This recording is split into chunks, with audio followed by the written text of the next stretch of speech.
Morning, Deborah. Good morning. How are you? Great. So you are a yoga teacher, Mm-hmm. somebody who helps people heal, but you Mm-hmm. didn't start out that way. So why don't we go back a little bit further than normal? And where were you born and raised? I was born near Pittsburgh, Pennsylvania, and ended up going to Penn State in Pennsylvania, and I pursued engineering. So that was my first act. Like STEM, what they would call today STEM. Yes, I loved science and math, and my father really wanted me to be an engineer. He thought that was the best career ever, and so that's what I did. So you were doing something even unusual then, setting the stage for doing other things unusual by being a woman who was an engineer. Yes, at that time I was often the only woman in my classes, and so definitely when I went into my first job as well, there were very few female engineers. And what kind of engineering was that? Materials science and engineering, so I worked mostly in electronic materials. And how long did you do that? In total, about 10 years. And you, along the way, had some hobbies and things that you did. So tell us a little bit about one of your hobbies and or how you got led into doing yoga. Yeah. So I always felt a passion for just helping other people. Even when I was very young, I remember actually praying for the entire world, and I really wanted to go into psychology, but my dad just didn't acknowledge that. So I wanted to please him, and chose engineering. But often I would wonder. I even took classes occasionally. And at one point even quit engineering for a few years to teach. And I first taught high school, and then I taught college, physics and engineering. And it was actually at that college that I went to my first yoga class and immediately fell in love. And where was that college? It was in Southern California, Saddleback College, and the teacher of that class was Vince McCullough, who later actually certified me as a yoga instructor. And what drew you to yoga besides his dynamic range? Were there other things that you were seeking to change in your life or make feel better? You know, my friend was taking a lot of yoga, and she kept telling me to go check it out. And so she had shared with me the physical benefits as well as some of the emotional benefits. So definitely I had some anticipation, but when I walked into that class, I immediately felt a level of peace and acceptance from Vince that just drew me to him as well as to the practice. And I knew I wanted to achieve that for myself and also share it with others. So you were achieving this for yourself, but at some point you were still a practicing engineer. And you were teaching for a period of time.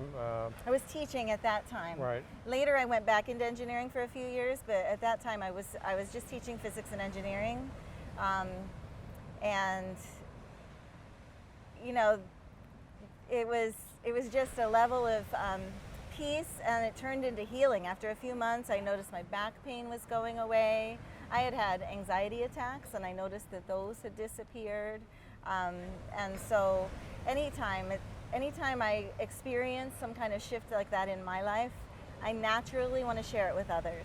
And so I asked Vince about, pursuing a certification. So tell us about your certification and how you started teaching professionally before you even made another move. Yeah, so I was certified in California with Vince, and then decided to go back into engineering. I ended up going back for 3 more years. And I was traveling internationally, working for an Asian circuit board company. And at the same time, though, my friend had opened a yoga studio, and so she allowed me to teach when I was in town. So I volunteered, taught any opportunity I could get, and while I was still an engineer. Right, and you were vice president of quality control? Yes, I was the vice president of a representative company, responsible for the quality of the products that came from Asia into the United States. Ah. So here you are living in Arizona, Where specifically in Arizona? I live in Apache Junction, which is a really beautiful town right under Superstition Mountains, about 25 miles east of Phoenix. So you're living in a wonderful place and you're teaching yoga on the part-time and getting all that enjoyment. What caused you to quit a very well-paying job where you're well-respected, and how did that come about? Well, you know, as with any shift, there's several things along the way, so we don't have time, of course, to discuss all of those.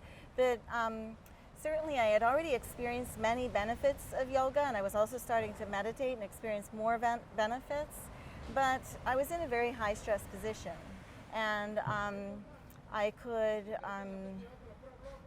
often see myself kind of out of control, you know, where I knew that my health was being sacrificed.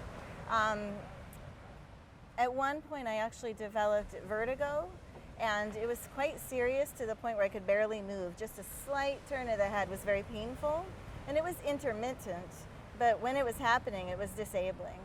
And I did a lot of tests, including for a brain tumor, several different doctors, never a good diagnosis or treatment. And so it was one of those moments where, you know, you kind of look at your life and realize what's important. And what I realized was important was my health. And so that's when I knew that I was not in a career that was satisfying me, that was fulfilling me, and it wasn't just the stress of it. It was just knowing that there was no fulfillment in it. And so I decided to shift. The vertigo ended up just being a simple allergy to mold. And when I discovered that, it was easy to fix, but the shift that it created in me was so powerful that I started to phase out of engineering. I took some time off and went to a lot of seminars and just, you know, went through a lot of self-healing. I started teaching yoga more, as well as practicing yoga and meditation more, and had about a year of just a big healing time so that I could move forward on my own doing what I love to do. So tell us, what does a typical week look like for you? Teaching classes, the kind of people you work with, how does that look? Yeah, so I live in a place that's a winter destination, mostly for retirees who are coming from all over the United States and Canada, because it's just a beautiful place to come for the winter. And so I've been blessed to, in the winter time, have a lot of classes with people from all over, like I said, the United States and Canada, mostly older people of all different levels of fitness and ability. And it's perfect for me because I actually, as a young child, already had a lot of back pain. As a young adult, I had several injuries in the knees and shoulders and stuff like that. So I was able to relate to these people who were also perhaps experiencing some of those limitations.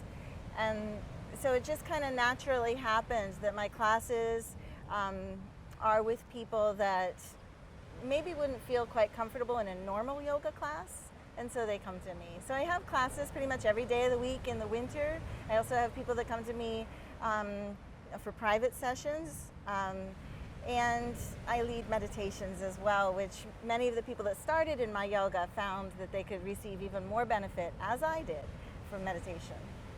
I'd like to come back to the meditation in a moment, but you also sometimes arrange trips for people, like of groups to different retreats or locations? Yes. So there's a place in Arizona where I do weekend retreats, and it's, you know, we do yoga, we do meditation, we do hiking, you know, just enjoying nature. And then I started to do international retreats a few years ago. I've taken groups to Mazatlan, to Belize, to Costa Rica. I'm planning one in Scotland right now. And these retreats, just like with my classes, are really a mixture of different ages and levels of ability. Again, not what most people think of when they think of a yoga retreat. We're doing, you know, very gentle yoga, enjoying meditation, and spending time exploring the country we're in, enjoying nature. You know, yoga on the beach is a regular part of what we do, and it's just a lot of fun. So, would it be fair to say that you don't teach yoga magazine covers of people looking like pretzels and super fit? You're yoga for everybody. That's right. Now, I myself can't turn into a pretzel.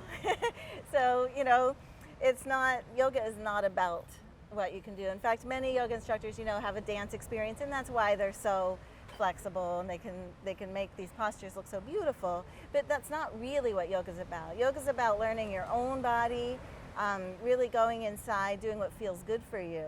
Yoga was developed by people who were studying their own bodies. And so, you know, we do that. We each do it individually. And I'm always encouraging people to be at their own level and to only do what feels good for them. Okay, I'd like to turn back to your meditation, which is a part of your practice now. A lot of people think it's super religious or Indian or something that's not approachable.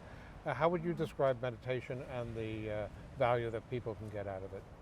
It's a great question. You know, there's so many types of meditation, and the very simplest and what's becoming the most popular, probably because more people are open to it, is just mindfulness. So even right here in our conversation, if we're being mindful of the words we're using, of how our body feels, of our breath, that in itself is meditation, and we do that in yoga.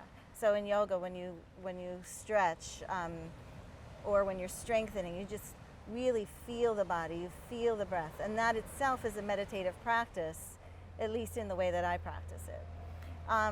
So at the end of yoga, we'll often have that shavasana, or that resting period, which is basically it can be a guided meditation where we go through the body and just relax the different parts of the body, or focus just on the breath or on the space inside the body. So those are the simplest types of meditation. And then what I do personally is a guided healing meditation generally, which has some kind of focus. Like it can have fantasy in it. There's certainly no religion in it. So we could go to another planet, you know, and see beautiful colors that we've never seen before. All of that stuff is just to bring images into the mind that feel good, that bring the body into relaxation. And when the body goes into a deep relaxation, it heals itself. All the systems of the body begin to work as they should. And you know, there's just so much scientific evidence, especially, you know, nowadays in the medical journals are full of the benefits of a meditation practice. Well, that's great. So one of the things I also noticed when we were shooting some of your routines was that you constantly come back and say to people, if you can't do this, do it in a way that's comfortable for you. So Yes. I was always put off by yoga myself to the extent that you had to do things in a certain way. Explain how you've modified that in the process that you work with your students. Yeah. Yeah, so you know, as I mentioned earlier, I was blessed with several issues in my own life, so I'm very familiar with what could happen even in yoga. I actually have injured myself in yoga, and other people have as well because they weren't fully listening to their bodies. So part of it is my own intuition with my own body. I've developed alternatives and ways of moving in and out of a posture that I know I can feel are protecting my body. And part of it is that when I work with other people, especially when I work individually with other people, I've learned so much about what's going on in their bodies because it's different than mine. And so, you know, for instance, the way I transition from one posture to another, I may have been doing that for years, and then one client tells me, you know, that really hurts my hip. And that changes how I teach my yoga. I'm like, oh, well, if it hurts one person's hip, maybe it hurts some other people's. And so it's just been an evolution as I teach. If people want to learn more about you and your practice of yoga, your retreats, what's the best way for them to get in touch with you? Well, the best way is my website, and that's www.deborahjoya.com. And one last thing, at the end of each of your segments, you brought your hands up and You used a word that I'm not that familiar with. Can you tell me what that is and what it means? Yeah. Before I do that, I'd like to actually add that I also do that at the beginning of my practices, both yoga and meditation, at the beginning of my day, in fact, and that's a practice of gratitude. So, gratitude is, we all know that when we're grateful, we feel better, brings healing. And we don't even need a reason to be grateful. And it's the best way to start any practice and to end any practice. So and that could be your day. So what we do say at the end of yoga is namaste, Namaste. which is a form of gratitude. And it's loosely translated, the light within me honors the light within you. Well, I'd like to say at this point, namaste for sharing your story with us, and hope that all of you will join us for yoga practice and meditation with Deborah Joya. Thank you, and namaste. Namaste.